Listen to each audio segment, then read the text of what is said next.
নবী সাল্লাল্লাহু আলাইহি সাল্লাম আবু তালেবকে কালেমা পড়াবার জন্য কি পরিমাণ কাঁদছে, চেষ্টা করছে। শেষ মুহূর্তে বলছে, চাচা চাচা কালেমাটা পড়েন না চাচা। বলছে না, মানুষের কাছে বেইজ্জতি হব, পড়বো না, মানুষ লজ্জা দিবে।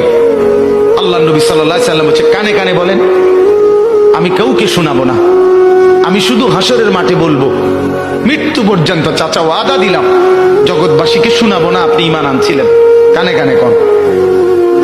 আবু তালেব বলছে না, কানে কানেও বলবো। এবার নবী বলে চোখের পানি ফেলতে ফেলতে, চাচা এমনও কইতেন না তো, ঠিক আছে চাচা আমি কালেমাটা পড়ি, আপনি শুধু ঠোঁটটা নাড়েন, আপনি শুধু ঠোঁটটা নাড়বেন, আমি হাসরের দিন বলবো মাওলা আমার চাচা কালেমা পড়ছিল এজন্য ঠোঁট নাড়ছে, এর সুযোগ দেন। চাচা বলছে না না না, আমি ঠোঁটও নাড়বো না।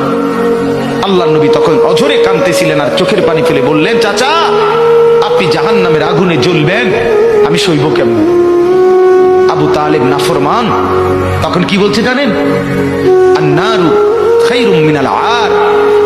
মুহাম্মদ, মানুষের কাছে লজ্জা পাওয়ার চাইতে আগুনে জ্বলা অনেক ভালো।